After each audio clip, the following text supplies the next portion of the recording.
Welcome to another episode of Building Up.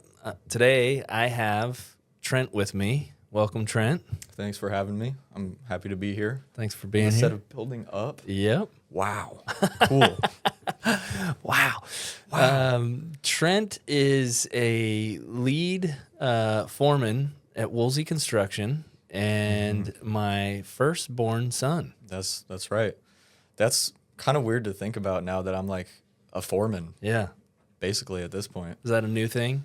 Yeah, I the past few times I've been asked what I do, I've called myself a foreman in training. Ah, So now I think I've officially crossed the line. you've graduated. Graduated. It's weird to think about. Awesome. Yeah. Yeah. Well, one of the things I wanted to ask you is just what's it been like? Your generation has been in the digital age, right? It's been so much in the electronics, social media, YouTube, everything, right? Right. And so it's kind of been a departure from trade work, stuff like, and so what's it been like having grown up with all this technology and now you're kind of back to the good old fashioned, one of the first professions out there of carpentry. What's that like? I think it's a little refreshing, and that's something that has always struck a chord with me. What you just said, where it's like one of the oldest professions out there. It's like people have always been building stuff. Yep. So it's really cool to be kind of connected to that fundamental part of society and humanity, especially in this age, like you said, where everything's kind of crazy. Everything's online and very much like. I don't know if commodified is the right word, but everything is like it's like so here and there. It's like stuff comes and goes, trends and everything. The way that the internet, Flash in the pan, everything's stuff. flash in the pan. Easy button. Yeah. Yep. Like quick money type of thing. Where and then construction is one of those things where you get to kind of slow down and it's at its pace, and you can't really change much about that. Just because of its nature. I guess that's what I would say. No, that's cool. Yeah. I was just thinking about the last 20 years that I've been in construction 25 years. The last 20, I've noticed this like movement away from construction in young people. Yeah. And I understand that technology kind of created this big vacuum where it needed a lot of the labor pool to go and fill it, and now that industry seems to have reached, maybe it seems like it's reaching a saturation point where it has the workforce it needs. There's a little bit of return back to the trades, and I kind of feel like you represent that. Like your age group is now seeing the trades as a viable career again. Yeah. Well, I think people go where the money is, and so I think it was really common with like the millennial generation or like early 2000s when people were entering the workforce. Like that's kind of where the money was. Yeah, and it also seems like a little bit more of a sparkly option because trade work is hard and it's not so pretty to picture yourself as like an electrician or a concrete guy or whatever. And so I think there was a lot of movement towards the computers and software engineering, coding and all of that. No, you bring up a good point. I didn't even think about that. It wasn't just that it was the shiny new thing and hey, it's a little more glamorous maybe when it first was came out, but it also is where the money was attracting talent because they had to pay to attract people. Yeah. And construction's kind of had to do that now. Like construction's paying more than it's ever paid. Yeah. And I think that's what young people are starting to see is it's like, hey, the coding field is saturated now because everybody went there and it's pushed so much and like everybody's going to college for that. So I can actually refill the gap that was left in the trades market now because there's actually so much more opportunity, and it's so amazing. yeah. Yeah. Because, I mean, we feel the labor shortage in our industry. I've been struggling ever since I started my company back in 2007 is when I started my own construction company. And, you know, I've been in it since 1999. Yeah. And I watched the labor shortage happen, and then I felt it and been fighting against it. And then now I'm watching guys get paid what programmers used to get paid Yeah. to go out and frame a house. Yeah. And it's pretty amazing to see that. I also think there was some, I don't know, maybe that you can tell me if this is any piece of it, but it seemed like there was an attraction to, hey, I get to work in air conditioning, or I get to sit down. It's not hot. It's not cold. It's comfortable. Yeah. And it's easy. That's probably always been a component of people moving to office work, you know, whether it was like the cubicles, age, like salespersons. I'm sure that has to do with it. It's kind of like I was saying earlier, where it's like when you picture yourself, like what you want to make into your career, it's not so pretty to be like, oh man, I'm sweating out in the field. And so, yeah, I think that's part of it for sure. But now there's kind of a reverting back, though, it seems like, because now people are realizing, man, you know, it's good for your health to be outdoors. It's good for your body to be moving. It's actually good to sweat. Yeah. You know, it's a little bit of like this kind of like man renaissance that's been going on lately. If you know what there's like, do you know what I'm talking about? Where like there's these motivational guys that come out and they're like, if you're not a real man, if you're not out sweating, pouring concrete, and then going to the gym for 5 hours after that, it's like kind of has been reintroduced into the zeitgeist for young men on social media. Not a bad thing necessarily. Not a bad thing. It's actually, yeah. In recent years, and I'm talking like probably the last 4 years. This has been it's taking a turn where what's being shown to you and fed to you on and especially young men on like social media has kind of taken a more positive turn against all odds, which is it's cool okay to see. be a man again. It's okay to be a man again. Oh, awesome! According to some people, not everybody. Well, I mean, you're talking about like the Jocko Willington, you know, like the hardcore. That's kind of tied into though, the leadership and the success side of life, of being driven, being disciplined, not shying away from hard work. Yeah. And it is motivating people. It's saying, hey, get back out there. Yeah. If it was easy, everybody would do it. Yep. So, when I think about that aspect of it, I think it's almost given permission again for young people to say, you know what? I'm not looked at as a second-class citizen.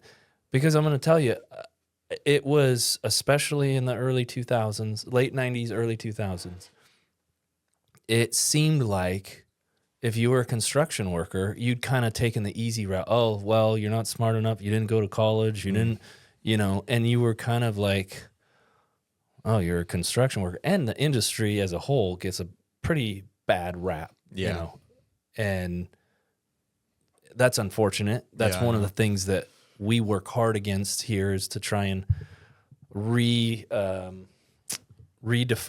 or kind of, reclassify that it's an honorable career and trade to be in construction, and that there's some really good, tough people out there that do this work, and we need it. Our country needs housing. I mean, we have a housing shortage across the United States. 100%, yeah. And we have, I mean, here in California, man, we've had a housing shortage forever. Yeah, big time. We need to incentivize, as you brought up, pay these people to say, hey, come back into this. And people get treated differently at construction companies now. There's a little bit more care to the employee. There's a little bit, at least here at Woolsey Construction, I mean, we emphasize, self-care, rest, personal development. Yeah. it's not just go out there and grit and bear it anymore, right? Right. It's take Yeah. care of yourself. Yeah, and yeah, same thing. It's you know, it's cool that it's kind of naturally happening. It seems like, you know, that it's sort of like it's returning back to its own level where whatever disruption caused young people to not want to move into the trades is kind of stilling and Like self-correcting. yeah. Yeah. So with that, kind of reverting back and knowing that you have a skill set and a background in technology, though. I mean, heck, a lot of this setup that we have here today, you've been a huge part of, right? Yeah. And That's my other tagline is producer of Building Up podcast. Yeah. Foreman and producer. there you go. Yeah. So having that skill set too, so you've kind of lived in both worlds. I mean, you've done a lot of the what everybody thought they wanted to do, right? Yeah. And tell me a little bit about, like, do you completely move away from it? Do you pull from that experience and kind of intertwine it? Like, how are you using both your technical skills as well as your craftsman skills? Well, yeah. So I think, the technology was always like a natural interest of mine, and it just sort of naturally developed with me since I was raised in that age, the age of technology. And I think that what I try to do with it, and I think that this might be the kind of the right way to view technologies. It's like it's a tool to help you achieve a normal goal, right? You know, like a gnat just landed on me. Is it landing on you too? Yeah, for sure. So like technology can make the field of construction easier. Yeah. Like, well, I can just hop on my cell phone at any point, call my PMs, call inspectors, email them right from my my phone, text them, and so it's like it's a helper, you know, for sure. But and I think where the over technolization, maybe that's not a word, but we'll make it one. Where that gets a bad rep is, I think, with where it started to create jobs or opportunities, like when one of the most common answers from kids when people ask them, like, what do you want to be when you grow up, is like YouTuber or like social media person. And so I think that a lot of older people see that and they're like, that seems not good. Like, where's all the kids that want to be firefighters or like astronauts? And I think that is probably an example of a case where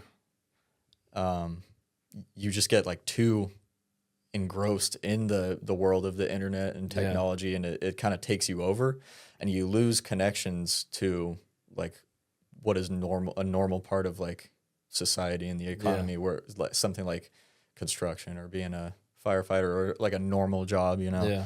And so, I kind of like to draw that line somewhere right there and say like the use of the knowledge and use of technology is like a helping hand for this part of my career, the construction part at this point. Yeah. And there's never been an easier time to be alive, in my opinion. I mean, I'm not knocking technology. We all love it. And I mean, when I first started in construction, you had to use a landline to call the office, you know? Right. So it's like, and you carried around a disposable camera. Write a letter to your project manager. Yeah, right. I mean, borderline sending carrier pigeons, right? I'm not that old, but I'm just saying it was very, very different to your point. And so I love what technology has done, but it's also it created that vacuum that pulled everybody, that attracted them to it. Yeah. And so, I hear what you're saying, where you're saying I can leverage this stuff in the field of one of the oldest professions out there. We'll not mention one of the other ones, but we'll integrate it. So that's kind of what you're getting at, right? We're going to integrate the technology with the old trade. Absolutely. Yeah. So with that, what have you seen out there with the old generation, you know, the guys that even some of the guys that even trained me are still out there doing it. Yeah. And probably guys my age and above that you've worked with out in the field that it's not as intuitive. They don't have the background that you have. They weren't raised with it. So how have you seen like some of the drawbacks of them not being able to, I guess, what would you say, like integrate with that technology? And then also, how is it helping you almost like show them new and easier ways of doing things? Yeah, I think it really highlighted to me like their unwillingness to adapt, which I think is kind of a staple of the trades. You know, it's like the old, you can't teach an old dog new tricks type of mentality where these guys have their ways and it's the way we've always done it. Yep. So we're not going to change it. Yep. And they're not even willing to consider like a possible efficiency that you could change through the use of, you know, just maybe something on your cell phone.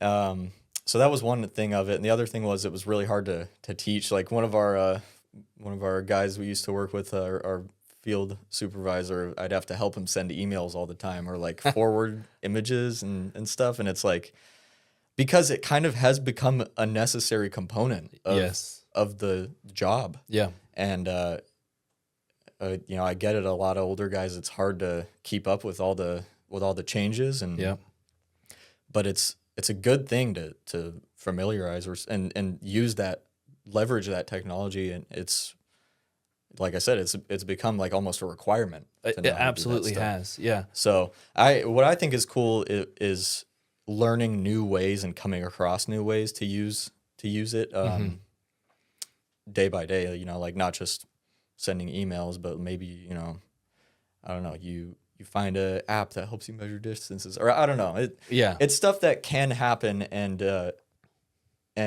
younger guys are going to be more open to that.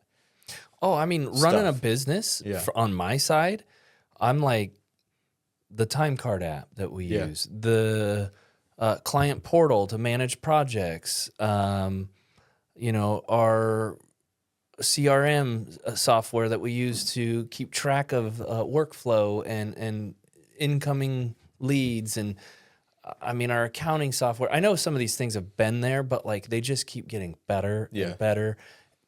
Double-edged sword a little bit though. Everybody expects everything instantly. Yeah. And they never want you to disconnect. Right. So, you know, if I get an email or a text at 8:00 at night and I don't touch it, I've had people say, "Hey, what's the delay?" And I'm going, "Well, I wasn't working. I'm off. I'm off." Yeah, like that, huh? Yeah. And what's funny is like I had to get leveled up real quick, like in the field. I was working for another contractor, and I don't know exactly what year it was, but it wasn't that long ago. You know, probably 2009 or 10. And maybe not. I was running work for somebody before that. But anyways, I was on a job. I think it was one of my contracts, actually. And I was sending something back to the office. And I had a flip phone still. And I was framing on the roof. I dropped it, went into the store, and the guy kind of made fun of me. He's like, "Man, you got to get one of these new smartphones." I'm like, "I don't need that." You know, I'm like, that. I mean, we're talking probably 15 years ago or so not even that long ago.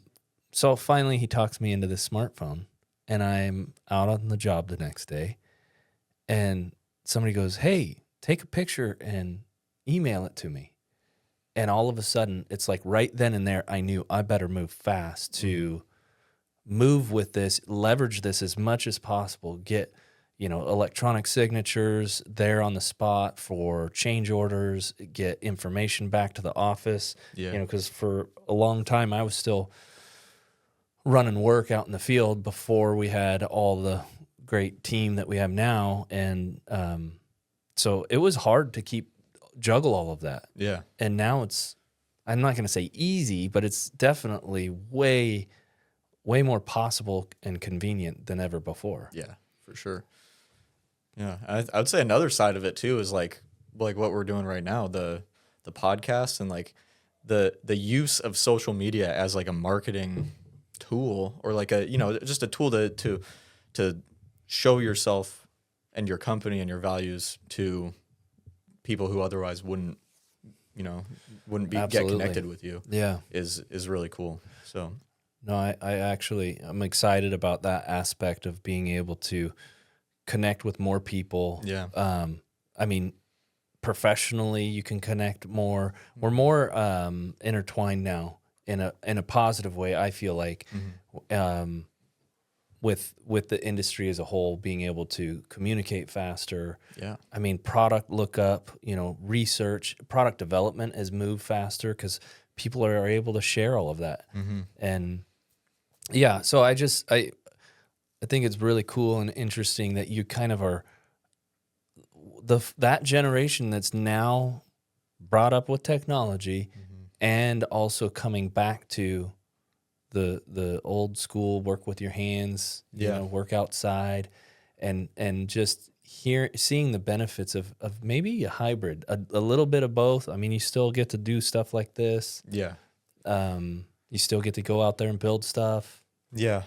I really like that. I mean, I was one of those kids who, when I was younger, was like, oh man, I want to do YouTube and be like, famous and all that. And so I've kind of come back around now where it's like, maybe kind of slowing down and taking a little bit more of a simpler traditional job is good for me, Yeah. I don't know. That's interesting because I was thinking about this. We were talking about in another episode, it reminded me of you took your first steps at, I think, the third or fourth investment property Mom and I did. And from there, it's like we would take you guys on, house hunting trips. And when we'd buy a house, you guys would come and be there. We'd play hide and go seek in these houses. I don't know. Did you remember some of that stuff? Yeah. And I was thinking about it. I'm like, here you have a guy who's raised by a contractor, but also is really talented and gifted with the technology and these other things that you do. Yeah. And just trying to understand like how that's shaped you and made you who you are at this point. Yeah. What's funny about when you mentioned being raised by a contractor, I guess I don't realize how many like practical skills that I was naturally given just by being raised by you. When I worked my first job at a sandwich shop, I remember like somebody told me to go sweep the room, and then they came out and they were like, "Wow, you like did such a good job sweeping," and they're like, "We had to teach somebody how to use a broom one time." Oh yeah. And I was like, "Well, yeah, I guess I never thought about that, but like, my dad is a contractor, so I was raised to like, Yep. I know how to do that." And you were what, like 16, 17 years old? We have grown men that we have to teach how to sweep. That's crazy. Like when we start with the basics, we're talking basics, Yeah. and you've seen it. You've seen guys come in and they don't know how to sweep. And I know that sounds funny to people out there. It's real. It sounds crazy. What do you mean sweep? You just push the broom, right? Yeah, there's a method. There's a technique. There is. And if you're going to sweep a 2,000 square foot house and actually have it be clean, you need to know what you're doing. You need to know what you're doing. And that's just one example. I mean, another thing that I feel blessed of being in the field is being able to learn all these like handy tactics. Like, I know how to repair drywall. I know how to, do some simple plumbing and electrical. And it's like, I can then take those forward and apply those if I need to repair something on my own house, or like, if I help a friend. Yeah, help a friend. And that was something that I think was being lost for a little while, where like men were growing up and not really having any practical skills, unfortunately. But it's coming back. Yeah, that's awesome. Yeah. I think that's super cool. You have a skill that people can't take from you. I mean, you're always going to, you go back to the beginning, and to be able to go out and build your own shelter and help other people, it's a great skill. Yep. Obviously, the technological side of all of it is a cool skill too. I have many people on our team too, and other vendors that we have that take care of our, IT needs. And I mean, those are great skills to have, but Yeah. at the end of the day, if, when you boil it down to the simplest thing and being able to work with your hands, it's just so critical to Yeah. be able to have some skill. And being able to have both is I think that's really cool. It's like, anybody who can get to that point is just going to be so valuable to not only like the workforce, but just like in their own life, as we like are living in a world where, you have to be kind of tech literate, Yeah. or you're going to get left behind. And also you don't want to lose touch with like the fundamental, parts of knowing how to work on things and just living in the real world too. The hybrid generation. The hybrid generation. I think it's happening. Yeah. Instead of the old dog's new tricks is such a good way of saying it, because there's so many guys who are like, I'm never going to do that. Yeah. It's a classic thing. It's a classic conundrum. Yeah. Yeah. Well, what do you think is next for you? Just in looking down the line, and you see all the opportunities, all the different things that are out there. You've been in the workforce now. You've been a part of our team. You're moving up. Mm-hmm. Being this hybrid kind of, I guess, like goal almost. What do you think? Where would you want to go with all of it? Well, I think knowing what I do about technological stuff, and then also the wealth of construction knowledge that I'm gaining working in the field right now, I think I'd be, probably a good fit for project management. But the other aspect of that is like people skills. Mm-hmm. And I think that's kind of what I'm working on right now, being in this kind of newer position of foreman. And I just started really taking lead on my first job that I'm kind of head honcho on. That's exciting. And I'm learning a lot about communicating with the client, Mm-hmm. telling them, what's going on, and contacting inspectors and keeping up with project management and everybody. It's like the interpersonal web that you need to be at that echelon of in the project is it's something that I need to work on and keep developing. And That's awesome. Yeah, that makes sense. And not to knock technology and the whole working, alone, or, kind of what we see with the remote working and all that. But do you feel like that's starting to get lost? Is that interpersonal connection or skill set? yeah, I think in some ways it's almost like under socialization and over socialization at the same time, because Explain that to me. you're like you're kind of isolated. You don't get out a lot in the real world. Okay. I guess I don't know everybody's situation on this. I'm kind of extrapolating based on what I know.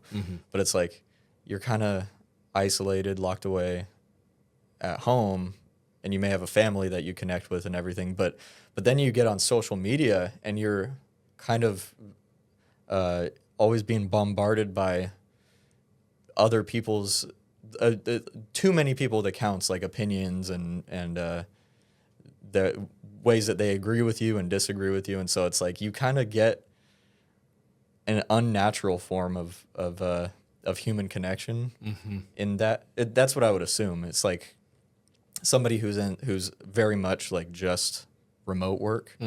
I kind of imagine that's what would happen is you get, you get into an echo chamber a little bit. Well, yeah, I think that's what COVID did to us. Yeah, that's kind of what I was getting at. It's like when you look back on some of the things that people said and did, I mean, not just like in our personal lives, but maybe like public figures and everything like that. It's like, man, you could kind of see the effects of being not going about your day-to-day life out in the world and interacting with normal people. You're on the internet where everybody's like saying the weirdest thing that they have in their mind, or it can change you a little bit, I think. So you feel like being in this new role, it's forcing you into a lot more face to face, uncomfortable,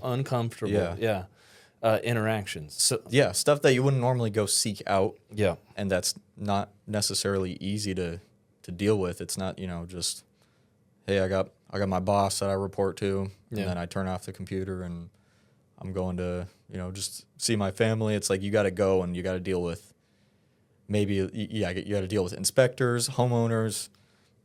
Like I even go to the store and got to deal with like the you're dealing with the vendors, subcontractors, vendors, subs, everything. It's like special inspectors, engineers, just a bunch of different people. Yeah. And it's like real, Yeah. It's something that It's part of what I love about it. I love how many people it takes to build a project. And people don't even really know how much goes into it. But on every level, from the designers and engineers all the way through the building department and those, all those different departments down there have a whole nother set of people. And then, I it's what makes it fun and really challenging too. Yeah. It's people. I mean, you got to deal with people. Yeah, which, I think it's really cool to be challenged and stretched in that way, and that you're rising to that occasion. I think it's really cool to see you step into that role, and I think you bring a really cool element of leveling up everybody on how to better leverage technology too. So, you're not resistant to it, but you're patient in helping people with it. Even like I said, this included just seeing you work through all of this. So, I think I appreciate you opening up about that stuff and sharing your perspective on it. For sure. It's something that I'm paying attention to right now because we're looking at building a new labor force in construction. And really, in a way, we're looking at kind of starting over because there's a gap. There's a passing of the baton that didn't happen for the last, not on the level that it needed to. We've had demand increase and the manpower decrease. So it's kind of double whammy. Yep. And so the value of knowing a trade and being able to teach it too, manage it and teach it. And so I'm paying attention to people coming back into the trades, and they're different. They're a different personality. They're a different temperament, different background, different level of education too. We're getting people that are, they went to college, thought they were going to do something else, and found that it wasn't paying what they thought. Yeah. Found that, it wasn't everything that they wanted it to be, and now they're coming back to the trades. So it's just a very interesting thing that's happening. It is interesting. And those types of people, from my experience, tend to clash a little bit with the older generation too. And I've talked to a lot of these older guys in the field, and they'll tell me it's like, man, there's all these young people, and they're like upset about it too. They're resistant to it. They're like, yeah, all these young people, they don't know nothing. It's just, that's normal. But and they don't want to pass on. No. Because the people that taught them really were gruff and really the old school. For sure. And so they don't necessarily want to give up all this knowledge. They're not ready to say, oh, you're who I'm going to pass this on to. It's not what they pictured. Yeah. And so, but we need it desperately as a society to really get this next group trained up, taught, because man, that experience gap, if we have these guys retire without passing on their knowledge, we lose out, because it takes a long time to backfill another generation of that talent and that skill set. Yeah. So that's happening in all sorts of fields too. Oh, It's really interesting to see how this is all going to go down. There's a lot of, jobs that are having this same problem where that gap of people that didn't go into that job is now getting filled again, and we're having a little bit of a clash of the old versus new generations trying to figure it out. Coexist. Yeah. Yep. And I've been watching that. I see that. It's funny. I think we're getting close to a new normal with it, or getting not necessarily to the other side, but enough of a handing off. So I don't know. You're at the leading edge of that. Yeah. Your generation, your age group, all you guys. I mean, you're really important. We need you, and we need you guys to continue to step up. And I think it's really awesome that you're seeing it too. That other people in your group and they're starting to do that. Yeah. It's a lot of pressure, Dad. No, I'm just kidding. Well, you I'm can up handle for it. Yeah. Yeah. Cool. Well, thanks for coming in and Yeah, of course. talking about this with us and giving us your perspective. Yeah, a lot of fun. Yeah. Awesome. Thanks, Trent. Cool thing you got going on here, Dad. Appreciate it. All right.